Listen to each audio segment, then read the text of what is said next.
Hello friends, ഇന്ന് നമ്മൾ നോക്കുന്നത് നമ്മൾ വീടിൻ്റെ അകത്ത് സീലിംഗ് വർക്ക് അതുപോലെ തന്നെ കബോർഡ് വർക്ക് കാര്യങ്ങളൊക്കെ ചെയ്യുന്ന സമയത്ത് ഏത് ലൈറ്റ്സുകളായിരിക്കും കൂടുതൽ നല്ലത് എന്നുള്ള ഡീറ്റെയിൽസാണ് നമ്മൾ ഉൾപ്പെടുത്തിയിരിക്കുന്നത്. അപ്പോൾ നിങ്ങൾ കാണുന്ന പോലെ തന്നെ നമ്മൾ വുഡൻ ആണ് കൊടുക്കുന്നതെങ്കിൽ വാം വൈറ്റ്സ് ലൈറ്റ്സുകൾ തന്നെ കൊടുക്കുന്നതാണ് ഏറ്റവും ഉത്തമം. പിന്നെ വൈറ്റ് പ്രതലത്തിലാണെങ്കിൽ നമുക്ക് വൈറ്റ് കൊടുക്കാം. ഇനി അതല്ല, ഒരു വാം വൈറ്റ്സ് ആണ് ഏറ്റവും ഒരു പ്രൊഫഷണൽ കളർ വരുന്നത്. ഏറ്റവും നല്ലത് വാം വൈറ്റ്സ് തന്നെ മൊത്തം ഏരിയകളിൽ കൊടുക്കുന്നതാണ് ഏറ്റവും നല്ലത്. ഇനി അത് കൂടാതെ തന്നെ നമുക്ക് ഇനി നോക്കിക്കഴിഞ്ഞ് കഴിഞ്ഞാൽ നമ്മുടെ റൂമുകളിലാണെങ്കിൽ നമുക്ക് വൈറ്റ് കൊടുക്കാം. കാരണം റൂമുകളിലെ ഏരിയയിലൊക്കെ നമുക്ക് വൈറ്റ് വളരെ അത്യാവശ്യമാണ്. വുഡൻ ഏരിയ, അതായത് മരത്തിൻ്റെ ഡിസൈനുകൾക്ക് കാര്യങ്ങൾ കൊടുക്കുന്ന area, living area, drawing area, പിന്നെ അതുപോലെ വീടിൻ്റെ ഫ്രണ്ടിൽ വരുന്ന ഏരിയകൾ, ഇതെല്ലാം തന്നെ വാം വൈറ്റ്സ് കൊടുക്കുന്നതാണ് ഏറ്റവും ഉത്തമം. പിന്നെ അത് കൂടാതെ തന്നെ നമ്മളിത് ഓൾറെഡി തന്നെ വീട് ചെയ്യുന്ന സമയത്ത് കാര്യങ്ങൾ തീരുമാനിച്ച് വെക്കുന്ന ഏറ്റവും നല്ലത്. അപ്പോൾ അതിലേക്കുള്ള വയറ് കാര്യങ്ങളൊക്കെ ഓൾറെഡി നേരത്തെ ക്ലിയർ ചെയ്തിടാനും സാധിക്കും. ഇനി അത് കൂടാതെ തന്നെ നമ്മൾ സ്വിച്ച് ബോർഡ് കാര്യങ്ങളൊക്കെ കൊടുക്കുന്ന സമയത്ത് സ്വിച്ചുകൾ അതിനനുസരിച്ചിട്ട് നമുക്ക് എണ്ണം കൂട്ടി കൊടുക്കാനും സാധിക്കും. അല്ലെങ്കിൽ എന്ത് സംഭവിക്കുക എന്ന് വെച്ചിട്ടുണ്ടെങ്കിൽ നമ്മൾ പെട്ടെന്നൊരു തീരുമാനം എടുത്ത് ഈ പറയുന്ന ഡിസൈൻ കാര്യങ്ങളൊക്കെ ചെയ്യുന്ന സമയത്ത് മെയിനായിട്ട് ആ ഏരിയയിലേക്ക്, ഇതിപ്പോൾ നിങ്ങൾ അറിയാൻ സാധിക്കും, പാസിങ് ഏരിയ ആയതുകൊണ്ട് മെയിൻ സംഭവം ബീം അതിൽ ലിൻഡിലായിരിക്കും വന്നിരിക്കുന്നത്. ആ ഏരിയകളിലൊക്കെ സെപ്പറേറ്റ് വയറിംഗ് ഒക്കെ കൊണ്ടുവരാമെന്ന് വെച്ചാൽ റിസ്ക് ആയിരിക്കും. അപ്പോൾ അതുകൊണ്ട് കുറച്ച് അത്യാവശ്യം വർക്ക് കഴിഞ്ഞതിന് ശേഷം പിന്നെ വയറിംഗ് കൊണ്ടുവരുന്ന വീണ്ടും വെട്ടിപ്പൊളിച്ച് കാര്യങ്ങളൊക്കെ ക്ലിയർ ചെയ്യേണ്ടി വരും.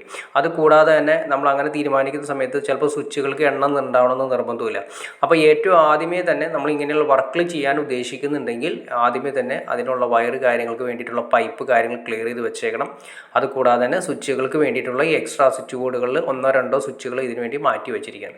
പിന്നെ അതുപോലെ തന്നെ നിങ്ങൾ കണ്ടോ, ഇപ്പോൾ ഈ പറയുന്ന ഗ്യാപ്പുകളെല്ലാം തന്നെ നമ്മൾ ആദ്യമേ തീരുമാനിച്ചിട്ട് വേണം വയർ കാര്യങ്ങൾ ചെയ്യാനായിട്ട്. അല്ലെങ്കിൽ നമ്മൾ ഈ ബോക്സ് കാര്യങ്ങളൊക്കെ അടിച്ചതിന് ശേഷം പിന്നീട് അതിൻ്റെ അകത്തേക്ക് ലൈറ്റ് ഇടണമെന്ന് തോന്നിക്കഴിഞ്ഞാൽ പിന്നെ ഒന്നും ചെയ്യാൻ പറ്റാത്തൊരവസ്ഥ വരും. അപ്പോൾ നമ്മൾ ഈ പറയുന്ന വർക്ക് ചെയ്യുന്നതിൻ്റെ കൂട്ടത്തിലൂടെ തന്നെ ചെയ്യുകയാണെങ്കിൽ യാതൊരു വിഷയങ്ങളോ കാര്യങ്ങളോ ഇല്ലാതെ നീറ്റായിട്ട് ചെയ്തെടുക്കാൻ സാധിക്കും. പിന്നെ അതുപോലെ തന്നെ ശ്രദ്ധിക്കേണ്ട കാര്യങ്ങളൊന്നാണ്, നമ്മൾ സീലിംഗ് വർക്ക് ചെയ്യുന്ന സമയത്താണെങ്കിലും നമ്മൾ സീലിംഗ് വർക്കിൻ്റെ അകത്ത് ഈ പറയുന്ന ആദ്യമേ തന്നെ തീരുമാനിച്ച് അതിനുവേണ്ട സ്വിച്ചുകളും കാര്യങ്ങളെല്ലാം ക്ലിയർ ചെയ്യണം. അപ്പോൾ നിങ്ങൾക്ക് തോന്നാം ഇത് സാധാരണ ചെയ്യുന്നതല്ലേ, പക്ഷേ അബദ്ധം പറ്റിയതിന് ശേഷം നമ്മളിപ്പോൾ എന്നെ പറഞ്ഞിട്ട് കാര്യമില്ല. അതുകൊണ്ടാണ് ഞാൻ കറക്റ്റായിട്ട് പറഞ്ഞിരിക്കുന്നത്.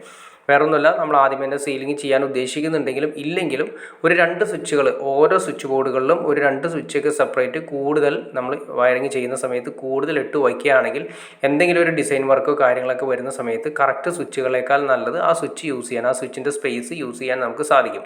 അപ്പോൾ നമുക്ക് ഡിസൈൻ വർക്കൊക്കെ സിമ്പിളായിട്ട് തന്നെ ചെയ്തെടുക്കാനും സാധിക്കും.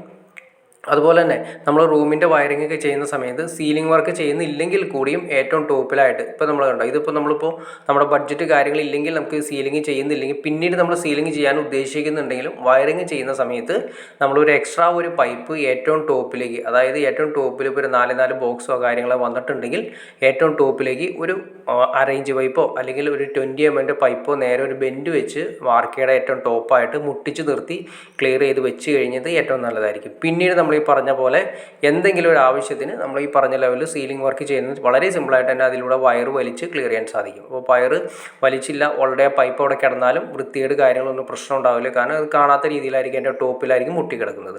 പിന്നീട് നമുക്ക് ഉപയോഗിക്കാനും എളുപ്പമായിരിക്കും. അപ്പോൾ അങ്ങനെയുള്ള കാര്യങ്ങൾ ശ്രദ്ധിച്ചാൽ നമുക്ക് ഈ പറയുന്ന ലൈറ്റിന് വേണ്ടിയിട്ട് സീലിംഗ് ലൈറ്റും അതുപോലെ തന്നെ കബോർഡിൻ്റെ അകത്ത് വരുന്ന വർക്കുകളൊക്കെ വളരെ നീറ്റായിട്ട് ചെയ്യാൻ സാധിക്കും. പിന്നീട് നമുക്ക് പൈസ ഉള്ള സമയത്താണെങ്കിൽ ചെയ്യുന്ന സമയത്താണെങ്കിലും നമുക്ക് പിന്നീട് ഒരു വെട്ടിപ്പൊളി ഒഴിവാക്കാം, വീട് നീറ്റായിട്ട് തന്നെ സൂക്ഷിക്കാനും സാധിക്കും. അപ്പോൾ ഓക്കെ ഫ്രണ്ട്സ്, നിങ്ങൾക്ക് വീഡിയോ ഇഷ്ടപ്പെടുന്നു വിചാരിക്കുന്നു. ഇനി എന്തെങ്കിലും ഡൗട്ട്സ് ഉണ്ടെങ്കിൽ തീർച്ചയായിട്ടും കമൻറ്റ് ചെയ്യാനും മടിക്കരുത്, ഷെയർ ചെയ്യാനും മടിക്കരുത്, ചാനലൊന്ന് സബ്സ്ക്രൈബ് ചെയ്യാനും മടിക്കരുത്. അപ്പോൾ നിങ്ങൾ തീർച്ചയായിട്ടും ചാനലൊന്ന് സബ്സ്ക്രൈബ് ചെയ്തേക്കുക, ലൈക്ക് കൂടി ചെയ്തേക്കുക. എന്നാലേ നമുക്ക് ഇതുപോലുള്ള ഇൻഫർമേറ്റീവായ വീഡിയോസ് ചെയ്യാനുള്ളൊരു ഇൻസ്പിറേഷൻ ലഭിക്കുള്ളൂ. അപ്പോൾ തീർച്ചയായിട്ടും ചാനലൊന്ന് സബ്സ്ക്രൈബ് ചെയ്തേക്കുക. ഓക്കെ ഫ്രണ്ട്സ്, അടുത്ത വീഡിയോയിൽ കാണുന്നവരെ ഓക്കെ.